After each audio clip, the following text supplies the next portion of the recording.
Hi, welcome back again to the Aloha Life podcast. I'm Lindsay Pierce, here to talk you through it all. So today we're going to talk about planning for spring break, because by the time you see this, if you don't have something planned, it's time to start thinking about it, right? So having kind of a good, fun, memorable spring break, we're talking about our T pillar, which is travel and live with purpose.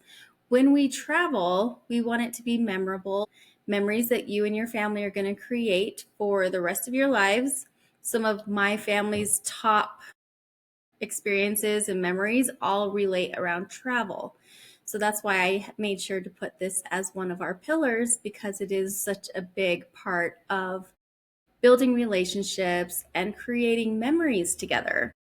So it doesn't have to be, super big. You can do staycations, you can do things nearby. But if you do want to go somewhere bigger, you don't have to break the bank either. So we're going to talk about some of the practical strategies to help you plan and get a vacation without overspending. So the first part you're going to want to think about is budgeting. We just talked about that a couple weeks ago. But with budgeting, you're going to stick to a budget. You're going to set a budget and you're going to stick to it. It helps to get the kids involved, and they get a lot more invested in what things cost when you get them involved in planning your trips, setting a budget together, letting them help earn the money for the trip, or some of their spending money for the trip also helps them get a little bit more invested and involved. So you want to think about doing that. Something my family used to do in Hawaii, we would get the 5 cent, deposits on soda cans. And so my boys would collect the soda cans, recycle the soda cans, and then use that money for spending money when we would go on trips. Yes, it's a lot of work on mom and dad's part, but we did make it something so they were a lot more conscious and aware of what they were spending if they had to put that work and that effort into it. So something to remember, or maybe get your friends involved or your kids involved. Your friends too. But that's where I was going, was another thing like in Hawaii where they do plate lunches as a family. Everyone's involved, the advertising, getting people to come and buy these plate lunches. And if you ever go to Hawaii and you see a plate lunch sale on the side of the road, that's going to be the best meal you get anywhere. So make sure to stop and support those families. But doing a plate lunch sale, or, we did other sale things like desserts. People will sell, they call them peanut butter rolls or pani popo, which is a coconut syrup on top of rolls, and it's amazing. So you can do like specialty desserts and things like that for around you. What are you known for? What can you do? What can you do to get the kids involved? So yeah. But yes, so just finding ways to help the family become more involved will really make a difference. So there's a lot of logistics that come to play when it comes to planning a trip. You have your transportation, getting places. Are you driving? Are you flying? Where are you going to stay? Hotel, Airbnb, things like that. Food, because we have to eat even when we're on vacation. Entertainment, souvenirs, all the things that make it a vacation. And it's a lot more expensive than just staying at home. So you're going to want to track those expenses as you book them, and then you can plan accordingly. Something I do with my clients, as I am a travel agent, is we get the deposits in. That will include flights all up front, plus any deposits. And then we kind of talk about a payment plan. And that's not an extra cost with my services. I just kind of, how do you want to split this up? We want to make sure to pay by this specific date and then work backwards. So that's something that we do when we initially book. So some of the best budget-friendly destinations. Where are you going to go? Maybe you need to go on a less expensive trip a couple years, get some savings, but you still want to have some nice memories and family time. So, think of low-cost things like a national park, road trips around your state, taking some small coastal trips depending on where you are located. versus, thinking of more expensive touristy locations. So we just had a friend message me about where should she stay when she goes to Hawaii. We're a little bit, what's even the word? I can't even think. So yeah, we're a little bit biased when it comes to where you stay on Oahu because we're from there. And the North Shore for us is home. That's where we would always stay. We've had friends with experiences where they only stayed in Waikiki and they come back hating Hawaii. And so we tell them, unless you're going to go see tourists, don't stay in Waikiki, at least for your whole trip. You want to spread it out, see the different sides of the island. And the same thing as if you were going to take your kids to Disney, you can plan ahead, get the kids involved, watch for discount tickets and hotels where you get the third or fourth night free. I offer that with my service. Meal planning strategies you can bring a lot of food in. There's very limited items that you can't bring in. So you're welcome to bring food in, maximize your savings. There's a few snacks that I will not forgo. I always want to make sure to get my few favorite snacks, but just having ways to save money. I had a bunch of friends book a trip together. There was like 6 families and they wanted to stay at a place where they could have a kitchen and a crock pot and rice cooker because they were local from Hawaii. And so they would start something in the crock pot in the morning. By the time they came home and took breaks in the late afternoon, they could eat dinner before going back. So, there's ways of doing parks and more expensive things and still saving money. Something I always work with my clients is watching for flight fares. Airlines and flight fares are going to change by the week. So I recommend a site like Google Flights or Hopper or Kayak where you can set up alerts and then you can watch for sales. And some of those sites even say like, yes, this is time to book. It's not going to get any lower than where we're at right now. So that's kind of where my recommendations go for that. There's always alternative, more budget-friendly hotels, like I was saying with the third, fourth night freeze, Airbnbs if you need more home amenities, things like that. And then looking for bundled travel deals. So I had a friend message me just this weekend looking for ticket prices, but a lot of the sites that I use don't do ticket-only sales. So I recommended her to a ticket-only site that I am an affiliate for.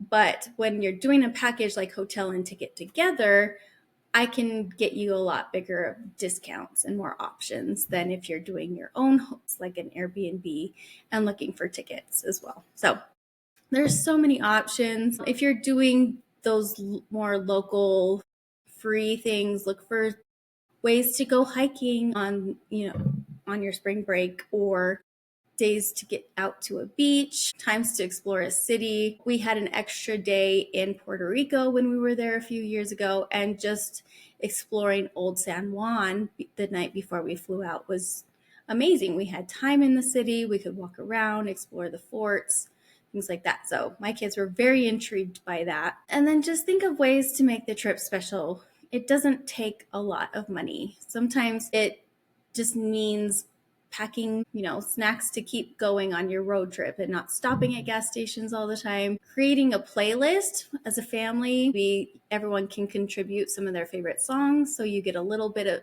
flavors from everybody. Then everyone's like, okay, my song's coming. I don't have to listen to this one style all the way. Or maybe think of a surprise activity like a scavenger hunt on the beach or a hike. Or just thinking of little things like that just to make it something that you will remember and create those memories. And then one of the last things is like those credit card point deals and those travel deals.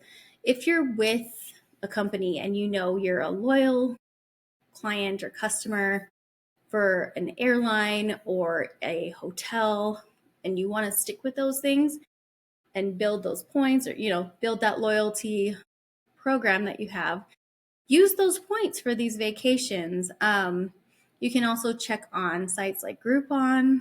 I'm also an affiliate with Viator for those activities and discounts. So there's so many things we can do to save money on a travel or a vacation so that your family can really focus and create those memories and not just be spending money, you know, crazily. So yeah, just make sure to put those little personal touches in. That's what I try to do as well with my clients. And just make sure that we have the trip of your dreams. We have the plans that you want and your family needs. We look at birthdays, holidays, anniversaries, whatever you're celebrating, and try to really build on that so that you're getting the best of all the options that you have. With cruises, we can put those dates in advance. So we went on a cruise for my kids, and my kids' birthdays were like the cruise was right in the middle of my kids' birthdays. So we have some birthdays, and then the cruise was right in the middle. So we decided, not the first night, but the second night we were going to celebrate the earlier birthday. And then the second to last night, we're going to celebrate the other kid's birthday so that they didn't have to share the celebration. And that way they had their own day, their own time to be focused on. And, it was just a way to create those memories. We also had an anniversary during that trip. For me and my husband, it was our 10-year anniversary that we were doing this cruise for. So we just wanted to make sure, each celebration had its own moment, and we could kind of get it all done in one go with that cruise. But it was great because everyone felt special. They had their own time. And, we just wanted to make sure everybody felt included. I have 2 kids with summer birthdays, and so we don't get to do things as easily because summer in Hawaii is travel tourist season. And so everything's crowded, everything's busy. And then we wouldn't want to go to Disney in the summer either because of how hot and miserable that is. So we tried to do different things for them that, the winter and spring babies wouldn't. So we did a lot of winter trips and tried to include them more on the spring break side. So those are my summer babies. They got spring celebrations. So we just tried to spread it out and not make it so they only get one day. I don't know. Okay, I'm going to share something about myself. I am a March baby. And so something I've noticed about other March babies as well as myself is that it takes a full month to celebrate our birthday. So we have a birth month. It doesn't matter what day you're born. I will take all the lunches, all the celebrations, all the things in that month. So last year, it wasn't on my birthday, but we went to the Food and Wine Festival because that runs from the end of February through most of April. So my birthday falls right in smack dab in the middle of that at Disneyland. And so that's what I wanted to do. And we went and did the Food and Wine Festival and got to try all the yummy foods and got the little lanyard that you can check box and get, 6 or 8 different food items to try and taste. And it reminded me of my childhood because where I grew up in Hawaii, there was a university there, and they would have all the different clubs, cultural clubs would do what's called a food fest. And we would go booth to booth and try all the different foods. So that brought me back to my childhood, back to, what I grew up with. And it's just a fun thing. So that's why I wanted to do that for my birthday last year. I haven't decided this year yet, but we're not in March quite yet. So I have some time. But yeah, all of that just to say, make sure when you do get some travel planning, or if you need help, I'm here to help. My services are free. But getting travel and doing travel with your family doesn't have to cost you a fortune. It doesn't have to put you in debt. Depending on the time of year you can travel, and that is always a big factor as far as when can you travel because of kids' schedules, your schedule, work schedules, getting time off, getting spouses time off, things like that. Working on my husband's schedule is almost impossible. He's told me just book things and he'll make it work at this point because our kids' schedules are always so busy and we have to work around them. But literally their only week off of the whole year is spring break. And that's why spring break to me is such a precious and untouchable time for anything else. I will not let anything get into the way of our spring break. Like I'm looking at it now and I'm like, I've got to get planning. I've got to get booked. I have a kid who graduates next year and then 2 years after that. So after that, I'm done with kids in my house. And this is like our last couple of years with them here. So between now and then, spring break is all I really have. I have 3 spring breaks left. So I'm kind of getting to that point with my kids where I'm like, they're moving on and growing up, and this is precious time that we have, and this is their only break of the whole year, because with all the sports and activities, and it's just madness, guys. I don't even know. All right, well, thanks for being here today, and I hope you got something out of this. We're here to help. I'm here to help you personally if you need help with that. But I have one more thing I wanted to talk about, and I totally forgot. So I have created what's called the Pixie Dust Planner, and it is a Disney AI magical guide. It's a vacation guide to help you, once we get your trip booked, you can ask it all the questions. How does this work? And I can help you as well. I'm not just handing it over to this AI GPT, but what dining should I book? If I want to go here, what should I do in this park for this day? If I have early entry, where should I start? So it does do all the research for that as well. And I'm here with my knowledge and expertise too, but just want to make sure you are getting the help that you need. And so we can get this trip magically planned in the way that you would want it. Let me know if you have any questions, but I'm here to help, and have a great week.